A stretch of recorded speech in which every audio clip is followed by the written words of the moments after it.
Restaurant style chicken fried rice வீட்டிலே எப்படி சேர்த்து பார்த்தலாம். 1/2 கிலோ போன்லெஸ் சிக்கன் வாஷ் பண்ணி எடுத்து வச்சுருக்கேன். மஞ்சள் தூள், மிளகுத்தூள், இஞ்சி பூண்டு விழுது, 65 மசாலா, ஒரு முட்டை சேர்த்துங்க.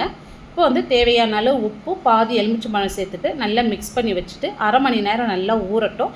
இப்போது ஒரு பேன் வச்சுட்டு தேவையான அளவு எண்ணெய் சேர்த்து இதை பொரிச்சு எடுத்துக்கலாம். இப்போ அதே பேனில் கொஞ்சமாக எண்ணெய் சேர்த்துட்டு 2 முட்டை வந்து ஸ்க்ராம்பிள் பண்ணி எடுத்துக்கலாம். இப்போ மிளகுத்தூள், உப்பு சேர்த்துட்டு நல்லா இந்த மாதிரி ஸ்க்ராம்பிள் பண்ணி எடுத்துடலாம். இப்போ ஒரு பேன் வச்சுட்டு சிக்கன் பொரிச்சு எண்ணெய் 2 ஸ்பூன், கட் பண்ண இஞ்சி, பூண்டு, பச்சை மிளகாய் சேர்த்துட்டு ஓரளவுக்கு வதங்கி வரட்டும். இப்போ கட் பண்ண வெங்காயம், கேரட், பீன்ஸு சேர்த்து ஓரளவுக்கு வதங்கி வரட்டும். இப்போ கட் பண்ண கேபேஜ், கேப்சிகம் சேர்த்துட்டு இப்போ இந்த வெஜிடபிள் தேவையான அளவு உப்பு, இஞ்சி பூண்டு விழுது, மிளகுத்தூள் சேர்த்துட்டு நல்லா கலந்து விடுங்க. இப்போ ஓரளவுக்கு வதங்கி வந்ததும் இப்போ ஸ்க்ராம்பிள் பண்ணி வச்ச முட்டை, இப்போ நம்ம பொரிச்ச சிக்கன் இதோடு சேர்த்துட்டு இப்போ நம்ம உதிரியாக வடித்த பாஸ்மதி ரைஸ், இப்போ தேவையான அளவு மிளகுத்தூள், 4 ஸ்பூன் சோயா சாஸ், பொடியை கட் பண்ண ஸ்ப்ரிங் ஆனியன் சேர்த்துட்டு கலந்து விட்டுங்க.